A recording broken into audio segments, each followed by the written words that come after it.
bonsoir à toutes et à tous. Bienvenue pour ce nouveau webinaire de la Société française d'exobiologie. Donc, c'est le dernier webinaire de l'année universitaire. Je vois que vous êtes encore très nombreux à vous connecter et à participer à ces webinaires. Donc, pour cette nouvelle séance avec le CA de la Société française d'exobiologie, on discutait et on s'est dit que dans le prolongement du webinaire de la dernière fois, si vous étiez là, il avait été donné par Thérèse Encrenaz, qui nous avait parlé de la quête de la vie dans le système solaire, des espérances et des déceptions, plutôt d'un point de vue astro, observation à distance, et elle nous avait parlé un peu de tous les pièges dans lesquels on pouvait être amené à tomber et qu'il fallait chercher à éviter pour ne pas tomber dans des faux espoirs. Et à peu près à la même période, j'avais vu sortir un article qui s'appelait The False Biosignature on Mars, Anticipating Ambiguity. Et je l'avais trouvé très intéressant parce qu'il abordait le même type de questionnement, mais du point de vue de la géochimie. Et je me suis dit, tiens, ça tombe bien parce que je connais l'une des auteurs, donc Julie Cosmidis, qui a fait sa thèse en 2013 à l'IPGP, et puis qui est partie ensuite travailler aux États-Unis. Donc j'ai noté Université Boulder, Colorado. Ensuite, tu as été assistant professeur en géosciences à Penn State University. Et depuis septembre 2020, associate professeur de géobiologie à l'Université d'Oxford. Et donc, la spécialité de Julie, c'est le travail sur les biominéraux, essayer de comprendre comment des petites structures minérales qui sont en fait formées par des bactéries, comment elles se forment, pourquoi elles se forment. Et l'une des applications de ces biominéraux pour un pendant qui va être lié à l'exobiologie, ça va être la recherche de fossiles, parce que ces biominéraux peuvent être considérés comme des fossiles pour essayer de trouver les plus anciennes traces de vie sur la Terre, voire si un jour sur Mars on tombe sur une forme minérale un petit peu bizarre, on va se dire tiens, c'est une boule, c'est un tube. Sur Terre, il y a que des bactéries qui forment des boules et des tubes, et puis patatras, c'est pas forcément le cas. Et c'est ce dont Julie va nous parler. Donc, je tenais, au nom de la Société française d'exobiologie, à te remercier d'être rendu disponible. Et voilà, je te laisse la parole pour ce webinaire. Eh ben, merci beaucoup Hervé pour cette introduction et puis pour m'avoir invité à donner ce webinaire. Je vais partager mes diapos. Est-ce que c'est bon? C'est parfait. Ok, super. Merci Hervé pour l'invitation aussi. Moi, je suis très contente de parler aujourd'hui pour la SFE. Moi, j'ai découvert l'exobiologie pendant ma thèse, il y a à peu près 10 ans, en participant aux rencontres exobiologiques pour doctorants. Et donc, c'est à cette occasion que j'ai rencontré Hervé. Et je me souviens que c'était vraiment une super expérience, très enrichissante. On rencontre plein de gens intéressants. Donc, j'encourage tous les doctorants actuels à aller à ces rencontres. Voilà. Je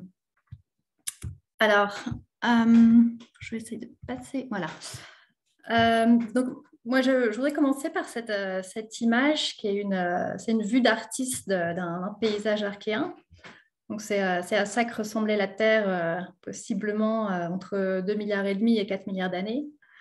Alors, on sait que c'est l'Archéen parce que la Lune est très, très grosse dans le ciel, parce que la Lune était beaucoup plus proche de la Terre à cette époque. On a beaucoup d'activités volcaniques, on a des pluies de météorites, donc c'est un paysage pas très hospitalier.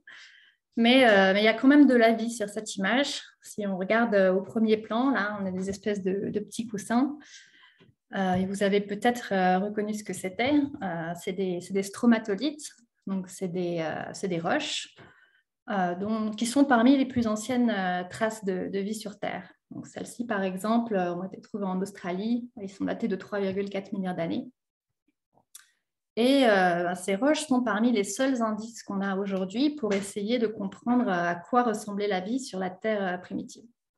Et on sait que c'est une trace de vie parce qu'on a un équivalent moderne de ces stromatolites dont on sait qu'elles sont des formations sédimentaires qui sont créées par les bactéries, par ce processus de biominéralisation que décrivait Hervé. Donc, cet exemple, il illustre un petit peu la question à laquelle on va essayer de répondre aujourd'hui, qui est quelles sont les traces de vie, donc les biosignatures qui sont présentes dans l'enregistrement géologique, et comment est-ce qu'on trouve ces biosignatures et comment on les interprète. C'est vraiment une question très centrale en exobiologie et en géobiologie. Alors, en fait, quand on s'intéresse aux traces de vie très anciennes sur la Terre primitive, ce qu'on recherche vraiment, c'est des traces de vie microbienne. Pourquoi ? Si on regarde cette figure qui représente l'histoire de la Terre et l'histoire de la vie sur Terre depuis sa formation, tout en haut de cette roue, ensuite on va dans le sens des aiguilles d'une montre pour aller jusqu'au présent, on voit que la vie est apparue il y a à peu près 4 milliards d'années. Et c'est seulement il y a à peu près environ 1,7 milliard d'années qu'il y a de la vie macroscopique, donc la vie qu'on peut voir avec ses yeux, plus souvent multicellulaire, qui est apparue.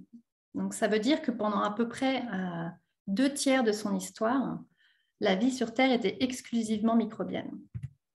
Et quand je dis microbes, ce dont je parle, c'est le terme scientifiquement correct, c'est prokaryotes, qui regroupent les deux domaines du vivant que sont les bactéries et les archées. Donc, ce sont des organismes qui, au contraire des eucaryotes dont nous faisons partie, n'ont pas de noyau. C'est des organismes qui sont le plus souvent unicellulaires et qui sont de petite taille. Donc, ce sont des micro-organismes qui ont des tailles qui sont de l'ordre du micromètre, donc 1 millionième de mètre.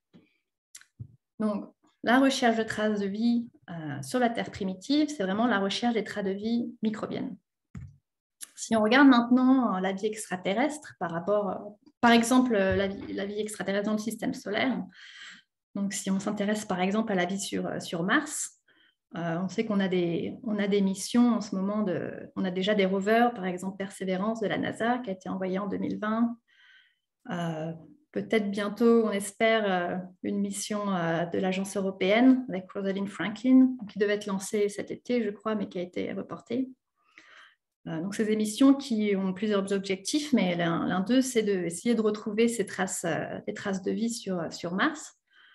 Donc, il y a peu de chances qu'il y ait de la vie sur Mars en ce moment, parce qu'il n'y a pas d'atmosphère, il y a beaucoup de radiation à la surface. Bon, possiblement, s'il y a de la vie, c'est peut-être assez loin en profondeur, on va pas la trouver à la surface. Par contre, on sait que sur la Mars primitive, donc à peu près il y a 4 milliards d'années, on avait de l'eau liquide, on avait une atmosphère. Donc, possiblement, on aurait pu avoir de la vie à cette époque. Et si on imagine que la vie a une évolution un peu parallèle à celle de la Terre, c'est une époque où il y avait seulement de la vie microbienne sur Terre. Donc, on peut imaginer que si un jour on trouve des traces de vie ancienne sur Mars, elle aura des caractéristiques de vie microbienne. Alors voilà, si on cherche des martiens, on ne va pas trouver quelque chose comme ça. Je pense que si ça ressemblait à E.T., on en a déjà trouvé. Ce qu'on va chercher, c'est vraiment des micro-organismes fossiles. Alors, c'est assez difficile d'identifier des traces de vie microbienne. Je vais essayer d'expliquer pourquoi. Si on trouve quelque chose là, comme cette image, ce fossile là, de dinosaure, ce qu'on appelle un macrofossile, donc quelque chose qu'on peut tenir dans sa main ou voir avec ses yeux, en général, c'est assez facile d'identifier ça comme une biosignature. Et puis, c'est assez facile de reconstituer quel genre d'organisme a pu produire cette biosignature. Si on essaye de faire ça avec des micro-organismes, donc si on cherche de trouver des microfossiles, c'est beaucoup plus compliqué pour plusieurs raisons. La première, c'est les petites tailles que j'ai déjà mentionnées. Donc, on a des tailles de l'ordre du micromètre. Donc, il il faut déjà avoir certaines techniques à haute résolution juste pour voir ces objets. Et puis, il y a aussi le fait que ces bactéries, le plus souvent, elles n'ont pas de squelette, de parties minérales qui soient facilement fossilisables. Donc, en fait, on a un problème de préservation. C'est des objets qui ne vont pas être préservés très facilement dans les roches. Et puis finalement, je vais revenir longuement là-dessus, mais c'est des objets qui ont des morphologies très simples. Les bactéries, typiquement, c'est des filaments, c'est des sphères, c'est des petits bâtonnets. Ces formes très simples, le problème, c'est qu'il y a tout un tas de phénomènes chimiques qui peuvent les reproduire. Donc, pour cette raison, si on prend une roche ancienne et qu'on voit un truc qui a l'air, de par sa morphologie, d'être microbien, par exemple un filament segmenté, on ne peut pas automatiquement dire qu'il s'agit d'un fossile de micro-organisme. Alors, je vais essayer d'illustrer ces difficultés par des exemples de controverses assez connues qu'il y a eu autour d'identification de traces de vie microbienne. Donc, la première, c'est un exemple, encore une fois, qui est assez connu, c'est celui de la météorite ALH 84001. Elle s'appelle comme ça, cette météorite, parce qu'elle a été trouvée sur un site qui s'appelle Allan Hills dans l'Antarctique en 1984. Et elle a été étudiée, cette météorite, et on a reconnu qu'elle provenait de Mars. Donc, c'est un petit morceau de la croûte de Mars qui a probablement été éjecté lors d'un impact de météorite. Et en 1996, il y a une grosse publication qui a décrit cette météorite. Et c'est un résultat scientifique tellement important que le président des États-Unis à l'époque a fait une conférence de presse pour expliquer que c'était une découverte incroyable, one of the most stunning insights into our universe that science has ever uncovered. Donc vraiment une découverte très importante. Et cette découverte, c'était cette image ici. C'est une image de microscopie électronique de cette météorite. Et une image très connue. Ce qu'on peut voir au milieu, c'est un petit filament segmenté et qui, à l'époque, a été interprété comme un fossile de micro-organisme. Donc là, on a la publication originale dans Science en 1996 qui décrit ces objets. Et puis d'autres images, là, on voit qu'il n'y avait pas seulement ces filaments segmentés, il y avait aussi des petits globules, des petits bâtonnets. Alors, ça a donné lieu à beaucoup de controverses. Je n'ai pas le temps de rentrer dans tous les détails, des arguments pour, des arguments contre, mais j'ai juste mis ici des titres d'articles qui ont été publiés dans les années suivantes pour discuter, est-ce que c'est effectivement des biosignatures ou pas. Vous voyez, ça a donné lieu à énormément de recherches et je pense que le consensus maintenant, c'est que non, ce n'était pas des bactéries fossiles et on n'a toujours pas de traces robustes, de preuves robustes de vie microbienne sur Mars. Le deuxième exemple que je vais développer un peu plus, c'est sur des objets qui avaient été décrits au moment où ils ont été découverts comme possiblement les plus anciennes bactéries fossiles, cette fois-ci sur Terre.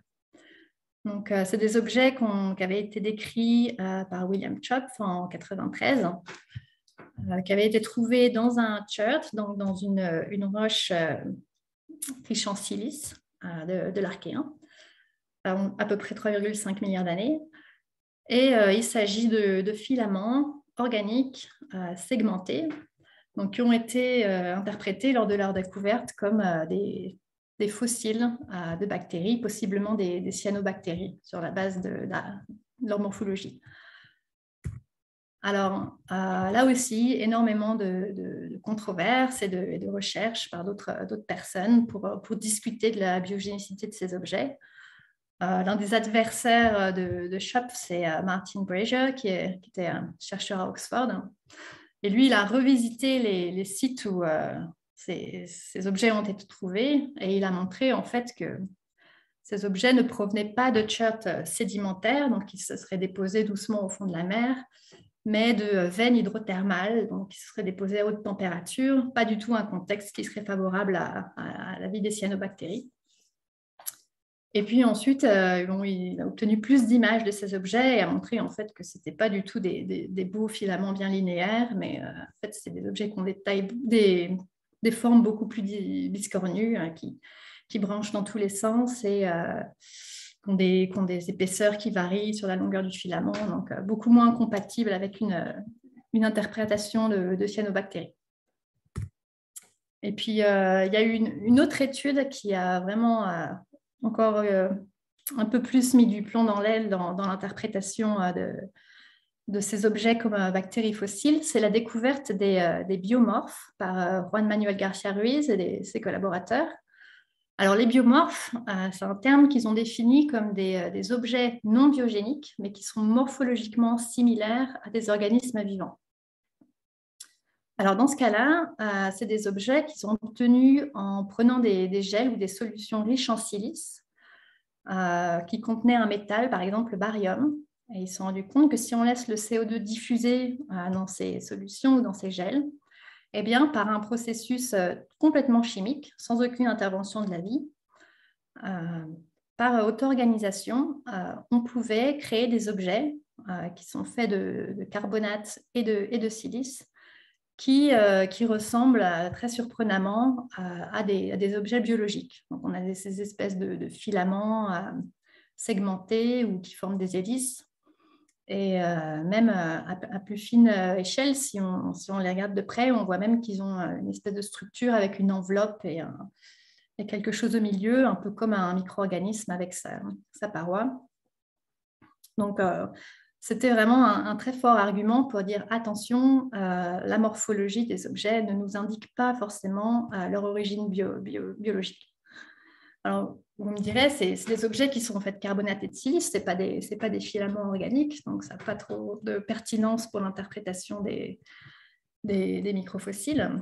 Mais en fait, ce qu'ils ont montré, c'est si on met ces objets dans des solutions qui contiennent de la matière organique, les molécules organiques viennent s'absorber sur ces objets. Et puis ensuite, si on les chauffe un petit peu, si on recrée des conditions hydrothermales, on fait maturer cette matière organique et elle acquiert une signature spectroscopique, comme ici en spectroscopie Raman, qui est très similaire à celle des microfossiles d'Apex Chart. Et alors finalement, la dernière étude qui a vraiment planté le dernier clou dans le cercueil des microfossiles d'Apex Chart, c'est David Weissy en 2016, qui a réétudié ces objets avec des techniques plus modernes à haute résolution.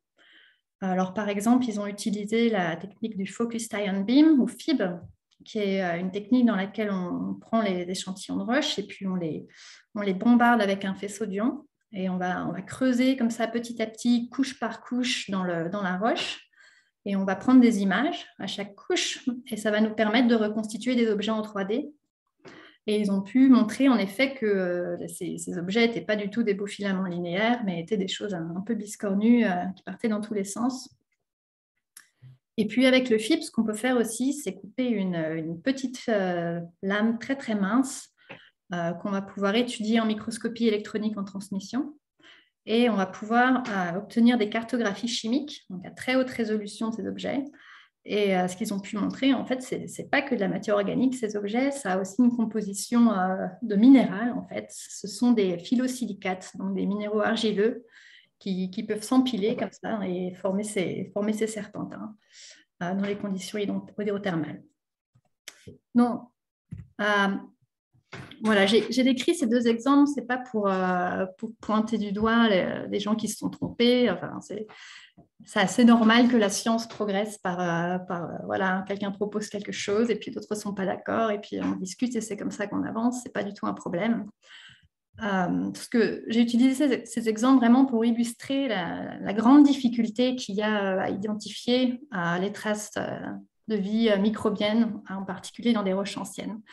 Et je voudrais déjà tirer quelques conclusions sur ces exemples. Alors le premier, c'est que la morphologie est trompeuse. L'exemple des biomorphes montre bien que ce n'est pas parce que quelque chose a l'air, de par sa morphologie, d'être biogénique qu'elle l'est. Je vais revenir là-dessus plus tard. La deuxième, c'est que on a besoin d'analyses à haute résolution, donc à nanoéchelle, ce que je viens de vous montrer là, avec le FIB et la microscopie électronique en transmission, parce que ça nous apporte beaucoup plus d'informations sur les objets, et c'est vraiment ça qui va nous aider à déterminer si quelque chose est biogénique ou non. Une chose qui est aussi importante, c'est de bien comprendre le contexte géologique et géochimique des objets qu'on est en train de décrire. Est-ce que c'est un contexte qui est compatible avec la vie? Est-ce que c'est un contexte dans lequel on peut s'attendre à avoir des fausses biosignatures, par exemple, comme ces biomorphes? Et puis finalement, ce que je vais développer dans le reste de ce talk, c'est on a besoin de mieux comprendre ce qu'on appelle les pseudo-biosignatures. Donc, des pseudo-biosignatures, c'est des fausses biosignatures. C'est des objets ou des signaux non biogéniques, mais qui ressemblent à des objets ou des signaux biogéniques. Voilà. Donc, c'est seulement si on arrive à bien comprendre ces pseudo-biosignatures et les contextes dans lesquels ils forment qu'on peut commencer à identifier de façon robuste les biosignatures. Alors, si on retourne sur Mars pour une minute, je vous ai parlé de ces missions, ces rovers qui sont à la surface de Mars, et dont un des objectifs est de trouver de la vie. Ici, j'ai mis un tableau qui décrit différents instruments qui sont à bord de ces rovers. Et on n'a pas besoin de regarder dans les détails de quoi il s'agit, mais ce que je voulais vous montrer surtout, c'est la colonne de droite qui est la résolution spatiale de ces instruments. Donc, quelle est la taille du plus petit objet qu'ils peuvent détecter? Et vous voyez que la plus petite, c'est pour l'instrument Watson, c'est à peu près une quinzaine de micromètres. Et pour les autres techniques, c'est beaucoup plus que ça. Donc, vous voyez qu'on est au-delà de la taille de micro-organismes. Donc, ce n'est pas du tout des techniques à haute résolution comme ce que je vous décrivais précédemment. Donc, à mon sens, ce n'est pas des missions qui vont pouvoir identifier de façon très robuste des bactéries fossiles. Ce n'est pas ça qu'elles essayent de faire.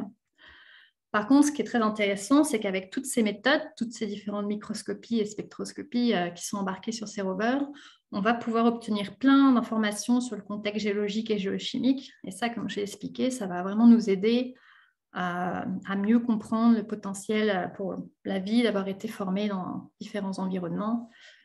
Et donc voilà, il y a quand même une grande utilité à faire ces missions.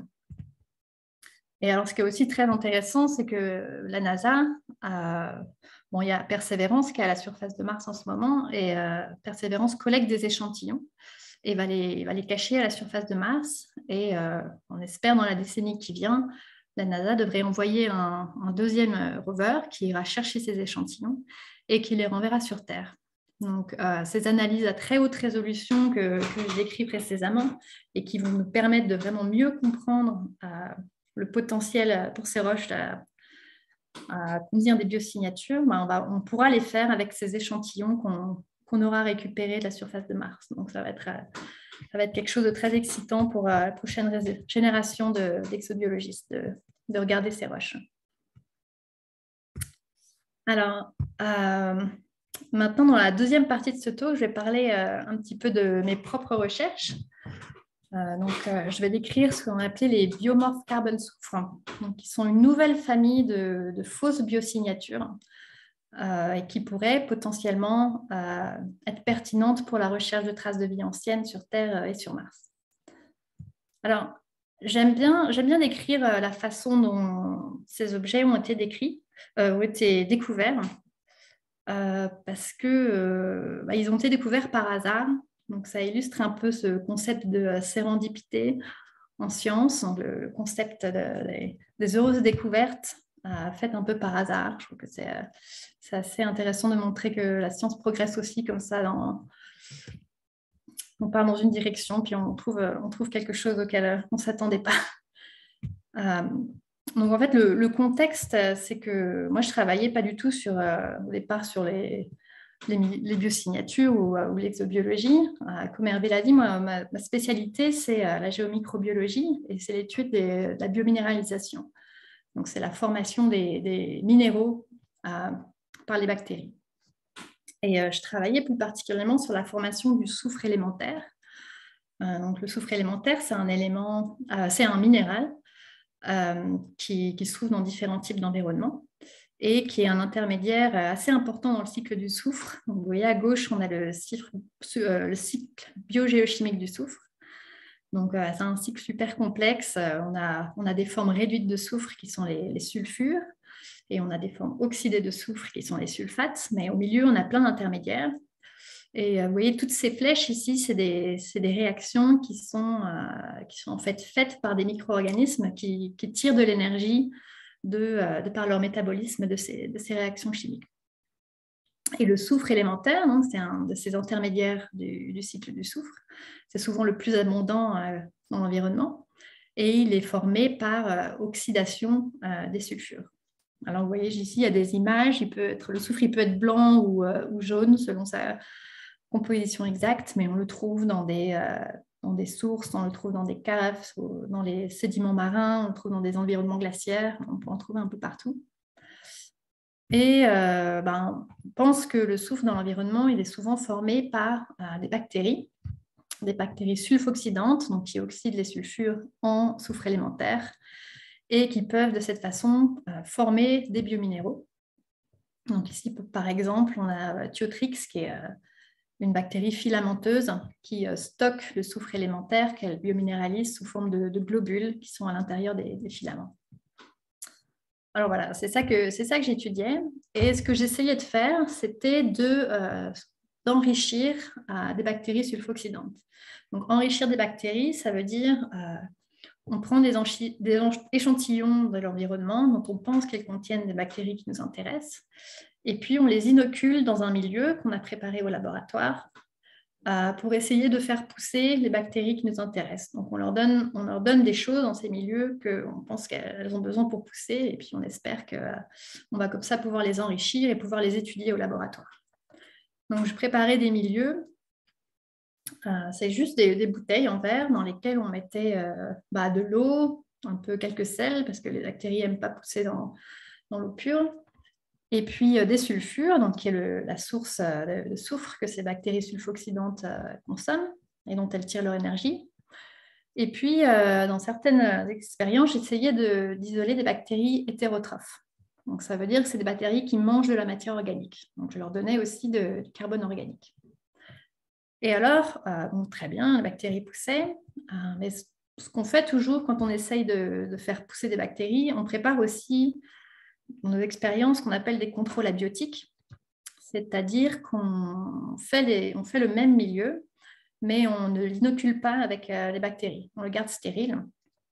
Et ça nous sert à voir ce qui se passe dans nos expériences quand il n'y a pas de biologie. Ça nous sert à voir ce qui se passe du point de vue purement chimique dans nos expériences. C'est un contrôle. Et ce qu'on voyait, c'est qu'on formait du soufre élémentaire dans ces contrôles. Ce n'est pas surprenant. Ce qui était surprenant, c'est quand on prenait ce soufre et qu'on l'amenait au microscope. Donc ici, par exemple, le microscope électronique à balayage. On voyait que ce soufre avait des morphologies assez intéressantes, donc des sphères et des filaments. Donc c'est ces objets qu'on a appelés des biomorphes carbone-soufre. Je vais vous expliquer pourquoi. Voici d'autres images de ces objets. C'est différents types de morphologie qu'on a pu observer. À gauche, on voit des filaments qui forment des angles à 45 et à 90 degrés. Dans certaines conditions, on peut former des filaments qui font des hélices, comme ça, et puis des sphères d'à peu près 1 micromètre de diamètre. Alors, on a appelé ces biomorphes parce que ces morphologies-là, elles sont très similaires à des morphologies de cellules microbiennes ou de structures microbiennes. Par exemple, les filaments qui font des angles à 45 et 90 degrés, c'est typique de certaines bactéries filamenteuses, par exemple les Streptomyces. Les filaments en forme d'hélice, il y a certaines bactéries qui ont ces formes-là. Donc les cellules elles-mêmes, et puis il y a aussi d'autres bactéries qui produisent des structures extracellulaires qui forment aussi pareil des hélices. Et puis bien sûr les sphères, il y a tout un tas de bactéries qui forment des cellules sphériques, c'est ce qu'on appelle des coques. Donc voilà, des morphologies qui sont très similaires à la biologie. Alors maintenant on peut regarder la composition de ces objets. Ici, on a des images de microscopie électronique en transmission. Et ce qu'on voit ici, c'est ces filaments et ces sphères qui ont été déposés sur le support qu'on utilise pour la microscopie. Donc, c'est cette espèce de toile d'araignée grise que vous voyez dans le fond. Ça, c'est pas l'échantillon. Donc, l'échantillon, c'est ces tubes et c'est ces sphères. Et vous voyez, on a à l'intérieur de ces objets, on a une phase assez dense aux électrons, la phase noire. Et puis autour, on a une sorte d'enveloppe plus fine, moins dense aux électrons. Et on peut utiliser une autre technique, qui est la microscopie électronique à balayage. Alors sur cette image, le contraste est inversé. Donc la phase dense est blanche et la phase plus foncée, cette phase plus transparente.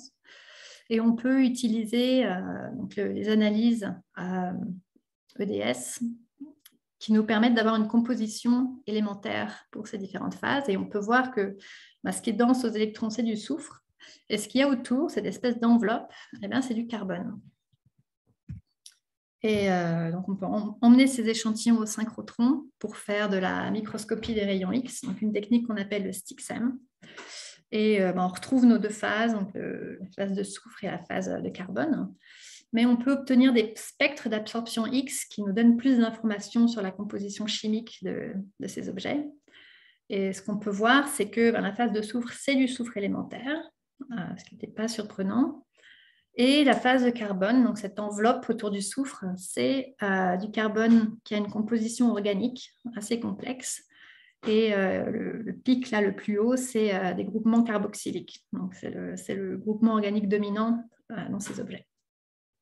Donc, pour résumer tout ça, ce que ça nous dit, c'est que ces biomorphes sont composés de soufre élémentaire encapsulés dans une enveloppe organique.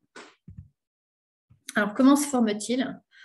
On pense que c'est un processus d'auto-organisation, comme les biomorphes que je vous ai présentés précédemment. Donc, c'est un processus complètement chimique. On n'est pas encore sûr à 100% du mécanisme. C'est vraiment une tentative d'expliquer la formation, mais on pense que ça commence avec l'oxydation des sulfures en soufre élémentaire. Alors, ça peut être fait par l'oxygène dans nos expériences, mais on sait que les sulfures peuvent être oxydés en soufre élémentaire par le fer ou le manganèse oxydé. Donc, l'oxygène n'est pas forcément nécessaire dans cette réaction. Le soufre élémentaire, ensuite, il peut réagir lui-même avec les sulfures pour former ce qu'on appelle des polysulfures. Donc, c'est des chaînes d'atomes de soufre qui sont terminées par des charges négatives. Et ce qu'on sait, c'est que ces polysulfures, c'est des nucléophiles très puissants qui peuvent réagir avec la matière organique. Et quand ces polysulfures réagissent avec la matière organique, il se produit une réaction qu'on appelle la sulfurisation. Et ce qui se passe ici, par exemple, avec, dans cet exemple, une molécule de glucose, elle va se retrouver ouverte par la réaction avec les polysulfures. Et ensuite, le soufre va être incorporé dans la matière organique et faire des liens entre différents résidus organiques. Et on va obtenir des nouvelles molécules qui sont souvent plus grosses que les molécules dont on parle. Donc, on va avoir des processus de polymérisation, on va former des macromolécules par sulfurisation. Et on pense que lors de ce processus, on a formé des molécules amphiphiles. Donc, les molécules amphiphiles, c'est des molécules qui ont une tête polaire et une queue non polaire, un peu comme les lipides qui composent nos membranes. Et ces molécules amphiphiles, elles ont la propriété de spontanément s'assembler en vésicules.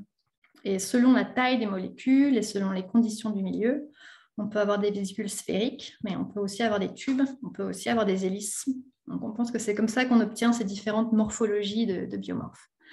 Et alors pourquoi ? Donc c'est comme ça qu'on ferait les enveloppes organiques des biomorphes. Et alors pourquoi le soufre reste à l'intérieur ? C'est parce qu'il est lui-même hydrophobe.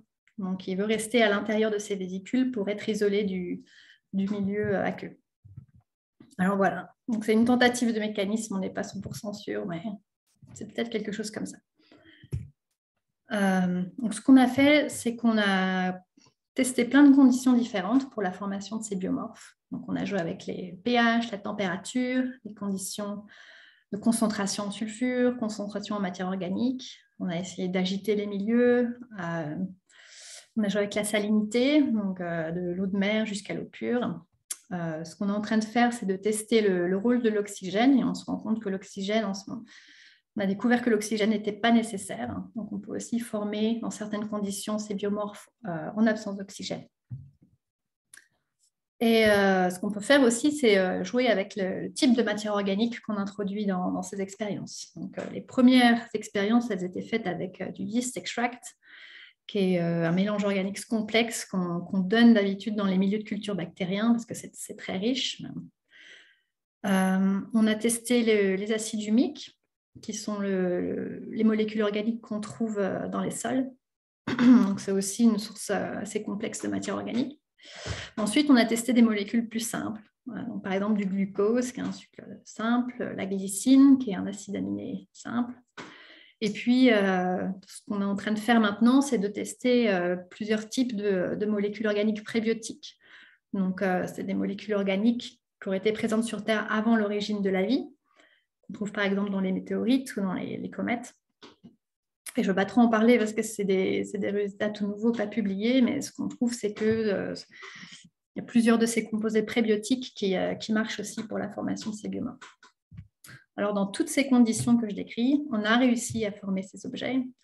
Et donc, ce qu'on voit, c'est que ces biomorphes carbone-soufre, ils se forment dans une très large gamme de conditions géochimiques qui sont compatibles complètement avec les conditions qu'on trouve dans les environnements naturels actuels. Alors, qu'en est-il des environnements anciens ? Ici, vous avez représenté l'évolution de la composition de l'océan au cours de l'histoire de la Terre. Et ce qu'on voit, c'est que pendant l'Archéen, on avait des océans qui étaient anoxiques et plutôt riches en fer. Et ensuite, lors du Protérozoïque, on a eu des périodes où l'océan était riche en sulfure. Donc, vraiment les conditions qui sont propices à la formation de ces biomorphes. Donc, a priori, ça aurait pu être possible de former ces objets dans les océans du Protérozoïque, peut-être même dans certains environnements archéens s'ils contenaient des sulfures. Donc, la prochaine question logique, c'est si on admet que ces objets ont pu se former sur la Terre primitive, est-ce qu'ils auraient pu être préservés dans l'enregistrement géologique?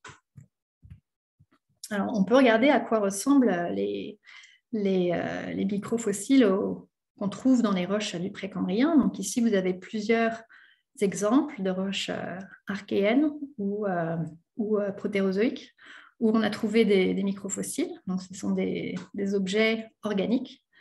Donc, vous voyez qu'il peut avoir des formes de filaments, des sphères, des sortes de rosettes, des filaments un peu rigides comme ça, qui forment des angles droits ou des angles à 45 degrés. Vous pouvez avoir des filaments qui forment plutôt des faisceaux ou des réseaux complexes. Et je regarde, il y a des questions qui viennent, mais je ne la regarde pas. Et si on peut maintenant comparer ces fossiles avec des biomorphes qu'on forme dans nos expériences. Et on voit que toutes ces morphologies, je les ai mis côte à côte, toutes ces morphologies, on peut les reproduire dans nos expériences simplement en mélangeant de la matière organique avec du soufre dans de l'eau. Encore une fois, ce n'est pas pour dire que ces objets qui ont été décrits ne sont pas des microfossiles. Pour la plupart, je pense qu'on peut dire avec un haut degré de confiance qu'ils sont en effet des microfossiles.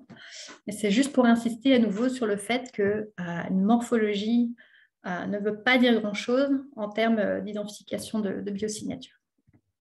Ce qui est aussi assez intéressant, c'est que nombreux de ces microfossiles précambriens sont pyritisés, c'est-à-dire qu'ils contiennent où ils sont associés avec de la pyrite, donc un sulfure de fer, ce qui indique qu'ils ont été formés ou préservés dans des environnements riches en sulfure, qui sont exactement les conditions dans lesquelles on peut s'attendre à former des biomorphes.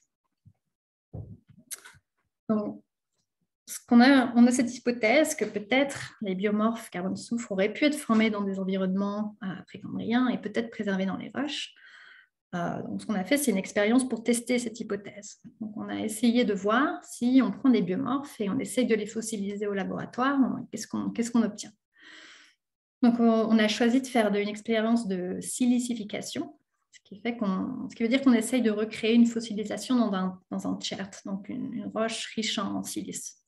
Donc, tout simplement, on prend les biomorphes et on les introduit dans une solution riche en silice. Et puis, on attend quelques semaines ou quelques mois. Donc, je disais, voilà, on attend quelques semaines, quelques mois, et puis on collecte des échantillons et on les analyse avec différentes techniques. Donc, on fait ça pour les biomorphes et puis on fait ça aussi pour des bactéries, parce qu'on veut avoir une espèce de comparaison ou un contrôle biologique avec lequel on peut comparer. Donc, dans ce cas-là, on a pris Thiotrix, qui est cette bactérie que j'ai déjà décrite, qui est ces filaments qui contiennent des minéraux de soufre. Pourquoi on a choisi celle-là? C'est pour avoir une chimie un peu similaire pour les deux types d'objets. On commence avec du carbone et du soufre dans les deux cas. Alors, les résultats. Alors, on peut regarder l'évolution morphologique en utilisant la microscopie électronique à balayage. Donc, à gauche, vous avez pour les bactéries et à droite pour les biomorphes. Alors, ce qu'on peut voir pour les bactéries, pour Thiotrix, c'est qu'au cours de la silicification, la silice forme une espèce de gel assez dense autour des bactéries. Et en fait, les compresser et les bactéries ne vont plus être des filaments cylindriques, mais vont s'aplatir et former des espèces de rubans. Donc, on a une perte de la morphologie. En revanche, pour les biomorphes, la silicification a l'air de suivre un processus différent. Ça forme juste des nanocristaux à la surface des enveloppes des biomorphes. Et donc, on n'a pas la formation de ce gel. Et après plusieurs semaines, on retient la morphologie sphérique dans ce cas-là. Donc, on a une meilleure préservation morphologique potentiellement. On peut regarder ce qui se passe au niveau de la chimie en faisant de la cartographie des éléments en mètres. Et ce qu'on observe, c'est que lors de la silicification, dans les deux cas, dans le cas des bactéries et dans le cas des biomorphes, le soufre qui était originellement contenu dans les objets commence à diffuser. Donc, par exemple, dans les filaments de Thiotrix, au début, on part de globules de soufre bien définis. Bien après, quelques jours ou quelques semaines, on voit que le soufre a diffusé dans tout le filament. C'est la même chose pour les biomorphes. Au début, le soufre est bien contenu dans les enveloppes organiques.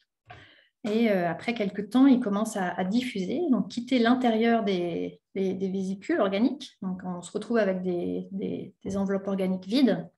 Et le soufre, on voit qu'il s'accumule dans ces enveloppes organiques. Donc, on pense ici, on a à nouveau la sulfurisation des molécules organiques. Donc, le soufre s'incorpore à ces molécules organiques. Et ça, c'est intéressant parce que ce qu'on sait, c'est que la matière organique sulfurisée, elle a un fort potentiel de préservation lors de la diagénèse. Donc, potentiellement, ces biomorphes, chimiquement, ils ont aussi un bon potentiel de préservation lors de la fossilisation. Alors finalement, on peut s'intéresser à ce qui se passe du point de vue de ces enveloppes organiques en allant faire du STIXM, donc cette microscopie et cette spectroscopie des rayons X au synchrotron. Donc là, on a Thiotrix et les biomorphes après quelques semaines. Donc on voit qu'ils ne contiennent plus de soufre, il a diffusé, mais on a juste du carbone et de l'azote dans ces objets. Et on peut faire des spectres d'absorption X à l'azote et au carbone. Et on peut utiliser ces spectres pour calculer des rapports azote-carbone dans ces objets. Et ce dont on se rend compte, c'est qu'après la silicification, les biomorphes et les bactéries ont le même rapport azote-carbone. Donc, ils sont tous les deux vers 0,4. Et puis, on peut voir aussi que les spectres, globalement, ils sont assez similaires. Donc, on a des signatures organiques qui, finalement, sont assez similaires entre les bactéries et les biomorphes. Donc, si on imagine qu'on retrouvait ces objets dans les roches anciennes et qu'on les regardait avec cette technique, il serait assez difficile de savoir si c'était des bactéries ou si c'était des biomorphes. Alors, j'arrive aux conclusions. Donc, pour cette étude, la conclusion, c'est qu'à mon sens, il est complètement possible qu'on ait des biomorphes carbone-soufre qui auraient été formés dans des roches précambriennes et préservés dans ces roches et possiblement faussement interprétés comme des bactéries fossiles. Une conclusion plus générale, c'est que je pense que quand on regarde des microfossiles qui en particulier proviennent d'environnements riches en sulfure, on doit être particulièrement prudent parce que c'est vraiment les conditions dans lesquelles on est susceptible de former ces objets. Alors malheureusement, ces conditions riches en sulfure étaient assez développées sur la Terre primitive et elles sont aussi assez développées sur Mars primitive. Ça, c'est des données de Curiosity, donc la précédente mission de la NASA, qui a montré par des études des isotopes du soufre qu'en fait, dans Gale Crater, donc il y a 3,5 milliards d'années, on avait un cycle du soufre bien développé, donc avec du soufre réduit et du soufre oxydé. Donc voilà, potentiellement des sulfures présents à ce moment-là. Et il y a eu des données spectroscopiques sur la matière organique elle-même qui est présente à Gale Crater et qui a montré qu'en fait, on avait une assez forte abondance de matière organique sulfurisée. Et donc ça, vous savez maintenant que ça se produit quand on a eu des interactions entre les sulfures et la matière organique. Donc exactement le type de réaction qui peut conduire à la formation de ces biomorphes. Alors, il n'y a pas que les biomorphes carbone-soufre qui existent. En fait, on a tout un tas de processus qui peuvent former ces fausses biosignatures. Alors, je ne voulais pas en faire un catalogue aujourd'hui, mais on en a fait un catalogue dans cet article que Hervé a mentionné. Donc, c'est une review qui a été publiée avec Sean McMahon, qui est un astrobiologiste à l'Université d'Édimbourg, où on a passé en revue tous ces processus qui sont susceptibles d'avoir formé des fausses biosignatures, notamment dans le contexte de Mars. Donc, il y a les biomorphes, mais il y a aussi potentiellement des fausses biosignatures au niveau de la matière organique, des isotopes, des minéraux. Donc, je vous renvoie à cette revue si vous voulez en savoir plus. Et ce que je voudrais noter, c'est que ces fausses biosignatures, bien souvent, elles se forment lors de réactions chimiques hors équilibre thermodynamique et ou en présence de matière organique. Donc, par exemple, pour les biomorphes carbone-soufre, elles sont formées à chaque fois qu'on a des sulfures qui sont en train de réagir avec un oxydant en présence de matière organique. Et malheureusement, c'est exactement ce genre de contexte auquel on s'intéresse quand on recherche de la trace de vie ancienne, parce qu'on pense que pour l'origine de la vie, il a fallu ce déséquilibre thermodynamique et la présence de matière organique. Donc, en fait, les contextes qu'on va aller étudier pour rechercher de la vie ancienne, c'est exactement les contextes dans lesquels on est susceptible de trouver ces fausses biosignatures. Donc, il faut en être conscient. Et la façon dont on peut en être plus conscient, c'est de faire des recherches pour découvrir de nouveaux processus d'auto-organisation, tels que celui que j'ai décrit, qui peuvent créer ces fausses biosignatures. Donc, comme je l'ai expliqué, celles-là, les biomorphes carbone-soufre, on les a trouvés par hasard. Ce serait bien qu'on en découvre plus, pas par hasard, mais de façon très systématique, en essayant notamment de reproduire les contextes géochimiques qui nous intéressent, donc par exemple pour la Terre ou Mars primitive, et d'essayer de vraiment comprendre dans quel contexte on peut former ces fausses biosignatures. Donc voilà, j'ai fini. Je voulais juste remercier les collaborateurs sur les projets que j'ai présentés, et notamment les étudiants qui ont travaillé sur ces recherches. Donc, Christine Ims à Penn State, Julia Lafont aussi à Penn State, Brandy Krohn-Kammermans et Salomon Hirsch et les collaborateurs qui sont listés ici. Voilà, merci beaucoup. Merci beaucoup de m'avoir écouté aussi. Merci Julie, c'était très clair et passionnant. Donc, on a du temps, bien sûr, pour les questions. Je vois qu'il y en a beaucoup qui commencent à arriver. Alors, je commence à les prendre dans l'ordre. Donc, je vois que Nicole Préau avait une question. Alors, est-ce que vous voulez prendre la parole? Sinon, je la pose à votre place. Donc, si vous voulez parler, bonjour. Votre micro, voilà. Bonjour. Bonjour. Très intéressant. Je me posais une question. Est-ce que vous avez testé le sélénium qui est un peu plus gros, mais qui ressemble beaucoup au soufre? Non, on n'a jamais fait d'expérience avec du sélénium, non. Mais ça pourrait être intéressant, mais non, on n'a pas testé. Merci. Ensuite, alors je commence à les prendre dans l'ordre d'arrivée. Fabien, voilà, tu peux ouvrir ton micro, même ouvrir Ouais, ta caméra si tu merci. veux. Vous m'entendez, c'est bon? Très bien. Merci beaucoup, Julien. C'était vraiment très, très instructif et très, très bien présenté. J'ai une question. J'ai peut-être raté une étape, mais ces biomorphes, ils sont synthétisés que en laboratoire ou alors on trouve des environnements naturels où il n'y a pas de vie, ce que je pense doit être très compliqué, Ouais. où on retrouve ces biomorphes en disant, OK, on est sûr que c'est des biomorphes, ce n'est pas du tout du vivant qui a produit ce structure. Eh ben non, parce que sur Terre, la vie elle est présente, bon, pas tout à fait partout, mais presque.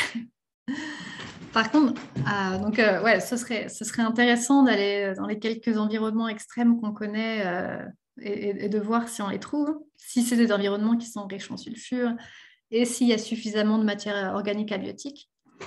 Par contre, ce qu'on a fait, c'est aller dans des environnements riches en sulfure. Là, il y a de la vie. Donc, on a étudié, par exemple, une cave en Italie où il y a des fluides très riches en sulfure qui sont oxydés dans la cave. Et ce qu'on s'est rendu compte, c'est que on formait du soufre élémentaire et qu'il était encapsulé par une enveloppe organique. Donc, on trouvait des choses qui étaient vraiment très similaires à ces biomorphes. Mais c'est assez clair que cette matière organique, elle était biogénique parce qu'on trouvait ces choses dans des biofilms bactériens. Donc, voilà, le problème, c'est que la vie, elle est présente partout. Et la matière organique sur Terre actuelle, elle a une origine biologique le plus souvent. Ouais. Alors, si je peux me permettre une extension de question, du coup, ça se trouve, c'est plutôt dans des environnements extraterrestres, on serait plus susceptible de trouver des biomorphes parce qu'il n'y aurait pas eu de vie. Et qu'on trouvait. D'accord. Ouais. OK. Merci beaucoup. Merci, Fabien. Donc, une question suivante, Maxime Coutan. Voilà, vous pouvez ouvrir votre micro, la caméra si vous voulez, ou alors je lis. Si vous préférez que je la lise. OK, pas de micro, donc je lis. Donc, merci pour cette très bonne présentation. Travaillant sur ces microstructures archéennes étant potentiellement microfossiles, pensez-vous qu'il est possible de conserver des traces de sulfurisation de la matière organique, sachant que les scherts archéens ont subi une forte altération thermique? Alors, il me semble qu'il y a des gens qui ont fait ça, qui ont montré qu'il y avait certains microfossiles dans les roches archéennes qui avaient été clairement sulfurisés. Je ne me souviens pas des papiers exactement, mais il me semble, je pourrais les retrouver si ça vous intéresse. Okay. Alors, ça ne veut pas dire que c'est des biomorphes, ça veut juste dire que ça peut complètement être des bactéries fossiles qu'on réagit avec du soufre et qui ont été sulfurisés. Ça a peut-être d'ailleurs pas participé à leur préservation. Et les trucs les microfossiles de Schopf, ils sont sulfurisés ou Je ne crois pas qu'on a regardé ça. D'accord. Parce que ça pourrait être des beaux exemples de biomorphes. Dans ce cas-là, je pense que c'est assez bien établi maintenant que c'est des argiles qui ont été recouverts de matière organique dans un contexte hydrothermal. D'accord. Ok. David Vachriza. Alors, est-ce que je pose la question ou est-ce que vous ouvrez votre micro?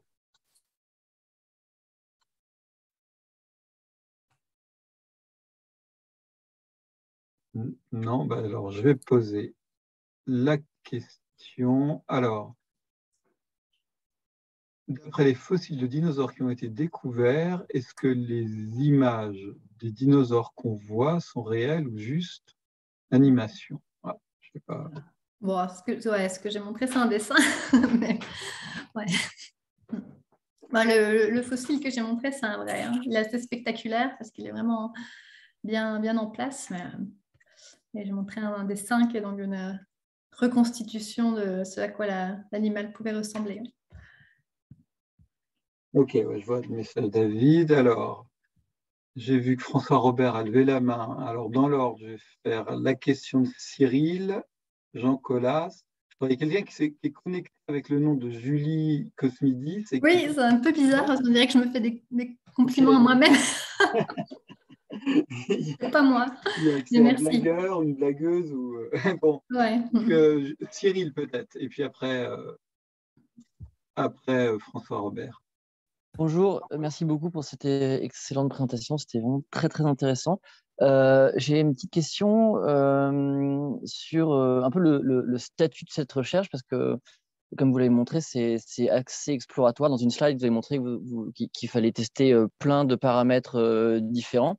Et je voulais savoir en fait comment actuellement on fait le tri dans tous les paramètres qu'il faut explorer, parce que sinon on peut essayer en fait une infinité de combinaisons. Et donc, sachant cela, je voulais savoir à quel point en fait cette recherche peut être considérée un peu comme une recherche à haut risque du point de vue intellectuel. C'est-à-dire que si on cherche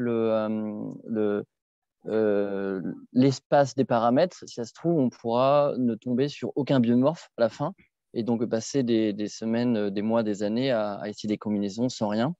Ouais. Et ensuite, je voulais avoir justement sur l'impact, c'est-à-dire à quel point, si justement on trouve un biomorphe, si on trouve un biomorphe, est-ce que c'est quelque chose qui est valorisé actuellement dans la communauté astrobiologique, ou est-ce que finalement ça peut même presque être considéré comme finalement un résultat négatif qui se cache finalement, parce que c'est pas le but de l'astrobiologie. Donc est-ce que c'est ingrat ou pas en fait? Ouais. Alors, c'est des questions intéressantes. Bon, la première, c'est sûr, ce que je disais à la toute fin, en fait, on a besoin de plus de recherche pour vraiment découvrir de plus en plus de ces processus, parce qu'on a vraiment besoin d'en être conscient quand on va chercher des traces de vie, d'être conscient de ce qu'on est susceptible de rencontrer en termes de fausses biosignatures. Bah ouais, ça demanderait un travail énorme de allez, je vais aller tester dizaines de paramètres différents différents paramètres qui auraient pu être présents dans Mars primitive. Et puis, avoir comme ça des énormes de matrices où on varie plein de paramètres et on regarde ce qui se passe à chaque fois. En fait, il faudrait des façons d'automatiser des manips.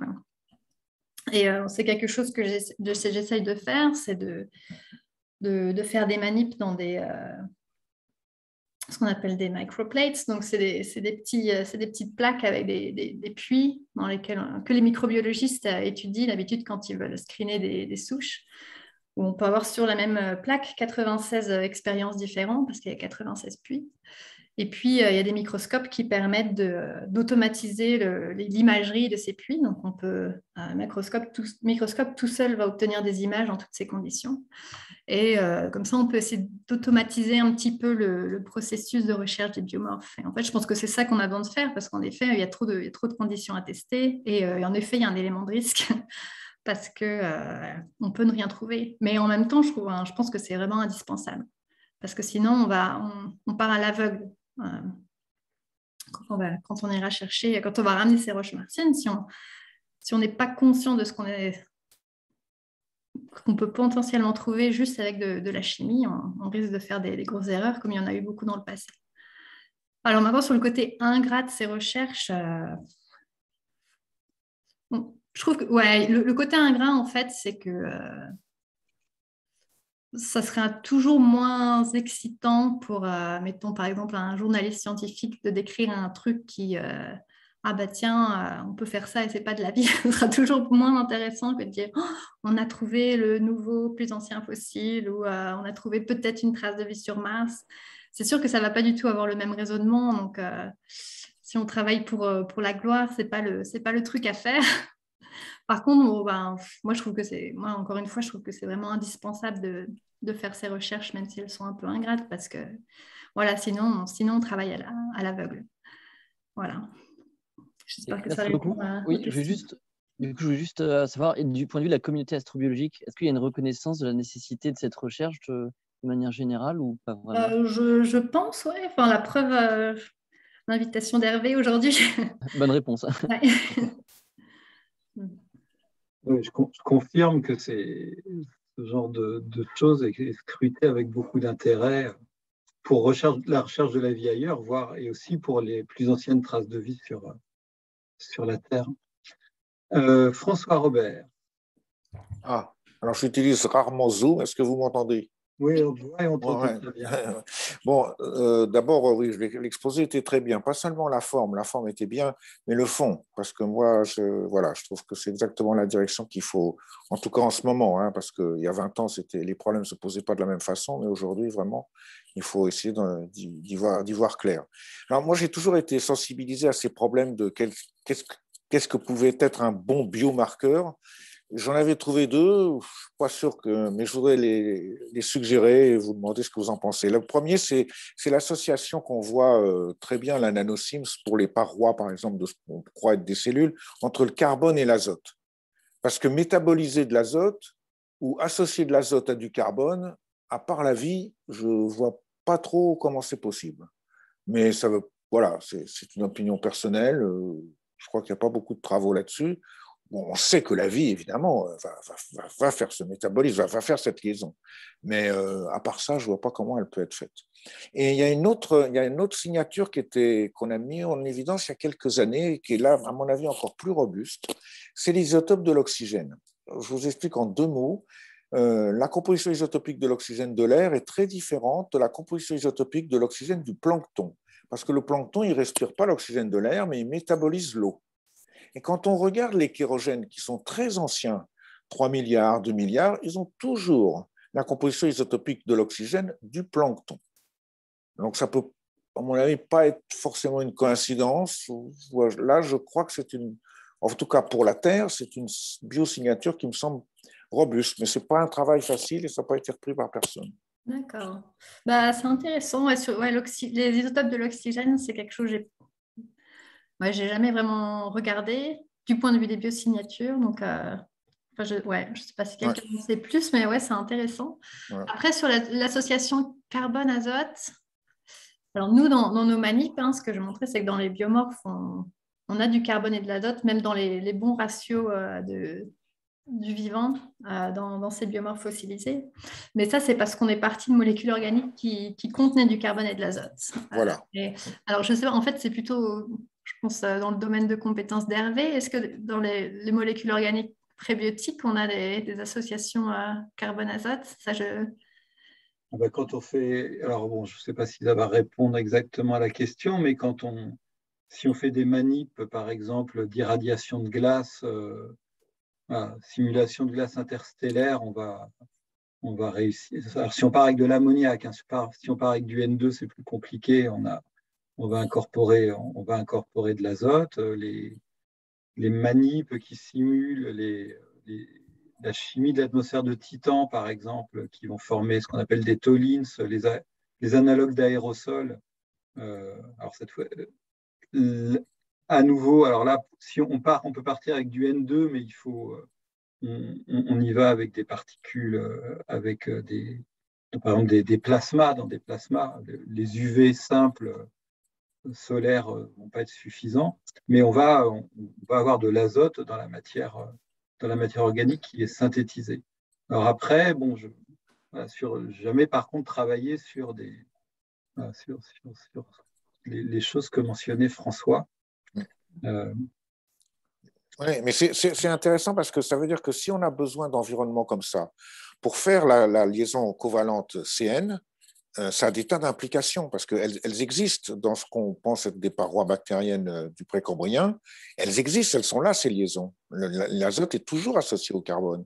Et donc, si effectivement il nous faut une atmosphère irradiée par un vent solaire ou par les UV et que ça peut naître jusqu'au sol, ça a des conséquences, quoi, même si ce n'est pas la vie, ça a des conséquences pour la reconstitution du paléo-environnement archéen. Ouais, absolument. Après, la première manip de chimie organique, hein, celle de Wöhler, qui a fait l'urée, donc NH2CONH2, il est parti d'un sel du cyanate d'ammonium et il a fait cette liaison. Il y a cette liaison, alors CN dans cette manip. Donc je passe. Ouais, moi, je n'associerais pas forcément la liaison CN à quelque chose. Alors, c'est vrai qu'elle est très prégnante dans le vivant, mais on peut faire ça aussi de manière abiotique. Pas facile, quand même. Hein.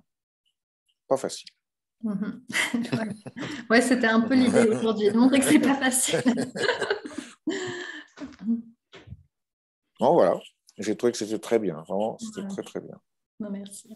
Merci. Alors, donc, on a identifié le clone de Julie. Donc, c'est Jean-Louis Monin. Donc, voilà. Bonjour, Jean-Louis Monin à Grenoble. Merci Julie pour le lien tout à l'heure. Hein. Vous me l'avez passé et du coup, je me suis connecté avec et il devait être relié à votre identité, je ne sais pas comment. Ah, d'accord, ouais. D'accord. Bon, contente que ça ait marché en tout cas. Merci pour la présentation. Vraiment, je ne suis pas un exobiologiste, mais je trouve ces points-là extrêmement fascinants. Et alors, ça a déjà été un peu traité dans différentes questions. Je ne maîtrise pas ça aussi bien que François Robert ou Hervé Cotin, mais c'est ça la question, c'est le désespoir de se dire, bon, bah, maintenant, on peut trouver toutes les traces de vie qu'on veut sur la planète Mars. En 2033, 2035, allez, on va voir revenir des échantillons si tout va bien. Et quelle méthode pourrait être utilisée, là, comme ça, pif-paf, une ou deux, pour trancher, quoi. Je me souviens en 2001, j'ai une anecdote, je me souviens, en 2001, il y avait eu une première image d'une espèce de chaîne de sphéroïdes, là, ça avait été fait sur Mars. Et je me souviens, alors je fais le malin parce que j'étais au ministère avec Vincent Courtillot à cette époque-là, et il était là en train de dire, ouh là là, mais alors là vraiment, voilà, il était tout excité par ça. Donc c'est pour pas revivre ce genre de choses, parce qu'à mon avis, ça a été infirmé évidemment. Ouais. Voilà, quelle méthode, si vous nous démontrez que tout peut être mimiqué par des réactions purement entre guillemets chimiques? Ben, c'est compliqué, ouais, parce que la morphologie tout seul, ça marche pas. Présence de matière organique, on a de la matière organique non biologique. Si on regarde les isotopes, bon, ben, il y a certains processus biologiques qui fractionnent les isotopes d'une certaine façon, mais on arrive toujours à trouver des processus non biologiques qui vont créer les mêmes fractionnements. Donc, en fait, si on prend chaque type de signature une par une, elles sont toutes falsifiables. Et je pense, en fait, on va y arriver en combinant plein ensemble et en montrant qu'elles vont toutes dans la même direction. Donc, en fait, en combinant différentes signatures, on réduit l'incertitude sur chacune. Moi, je vois que ça. Mais en fait, pour bien faire ça sur Mars, par exemple, il faudra avoir des échantillons qu'on peut justement analyser avec toutes ces techniques différentes à plein d'échelles. Voilà, c'est pas une très bonne réponse. Non, mais c'est la science. Hein. C'est heureusement qu'il reste des questions. Ouais. Merci beaucoup, en tout cas. Merci, c'était extrêmement intéressant. Bon, merci beaucoup. Alors, donc, on va prendre les deux dernières questions. Et ce que je vous propose, c'est qu'on s'arrête après parce que Julie a une contrainte horaire. Donc, Mathilde Bon et ensuite Michel Zegonzac. Donc, voilà, Mathilde, si vous voulez prendre la parole. Ah, non, pardon, et Julie, elle m'explique qu'elle ne peut pas prendre la parole. Alors, donc, voilà, l'origine de la matière organique contenue par les biomorphes pourrait-elle être déterminée, donc biologique ou non? À mon avis, c'est compliqué, justement parce qu'il y a ce processus de sulfurisation qui est à l'origine de la formation de ces objets. Bon, j'ai montré par exemple, on peut partir d'une molécule de glucose et la faire réagir avec ces polysulfures. Et en fait, on va obtenir, il y a des gens qui ont montré ça, une centaine de molécules organiques différentes par ces réactions de sulfurisation. Parce que le soufre va se mettre à différents endroits, il va les combiner de différentes façons.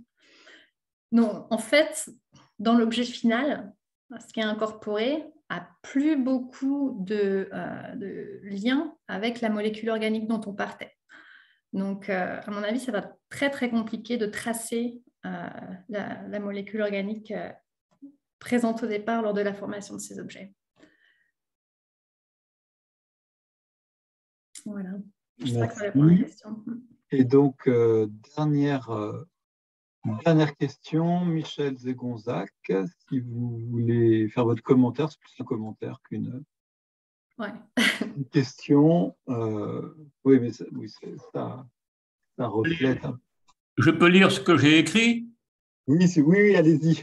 Oui, voilà. Alors là, je me demandais si après votre brillante démonstration, et surtout après les dépenses époustouflantes qui ont été faites depuis le début pour trouver de la vie sur Mars, je me demande ce que vont dire les médias quand les chercheurs vont dire, vous allez rire, il n'y a aucune trace de vie sur Mars. Ouais, il y a un peu d'ironie dans le commentaire, mais bon, déjà, bon, c'est pas sûr qu'on trouvera aucune vie sur Mars, hein. Peut-être qu'il y a de la vie, mais elle est plus en profondeur, ou il y a de la vie ancienne, et on va la trouver. Mais... Et puis même si on ne trouve pas, je pense que c'est pas des dépenses inutiles parce que Non, bien sûr. parce qu'en fait, on aura appris plein de choses sur la géologie de cette planète, son évolution. C'est une espèce de sœur de la Terre qui a eu une évolution complètement différente. Donc, ça va nous apprendre plein de choses juste sur la planète elle-même. Et puis, en fait, je trouve en fait, ces missions-là, elles inspirent aussi tout un tas de gens qui vont se lancer dans des carrières dans la science et puis peut-être finir à faire quelque chose de complètement différent que l'exobiologie, mais juste leur donner le goût de la science et de la recherche. Donc, ce n'est pas non plus de l'argent gâché. Je pensais surtout au public qui est en attente de trouver la vie sur Mars, quoi. Mais fait, ça, pour moi, c'est plus la faute des journalistes que des chercheurs de mettre l'accent que sur cet aspect-là, je pense. D'accord. Merci.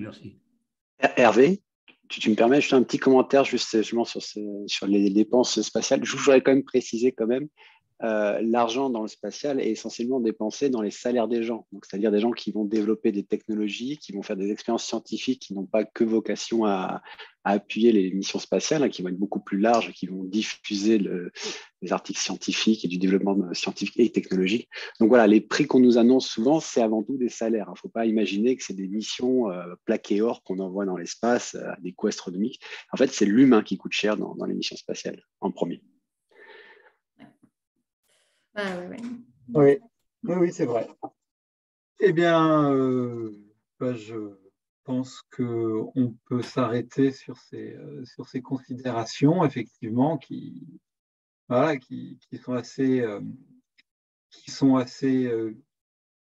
vraiment partie, comme tu le disais tout à l'heure, du jeu de la science, c'est-à-dire qu'on se pose des questions et on recherche effectivement de la vie sur Mars et même les plus anciennes traces de vie sur Terre. Je trouve que les deux démarches sont liées et le fait qu'on n'arrive pas, mais même sur la Terre, sur une planète sur laquelle on est sûr que la vie soit apparue, quand on regarde la discussion scientifique autour des plus anciennes traces de vie, l'exemple de Schopf et Brasière est une bonne illustration. On voit que tout le monde s'écharpe âprement.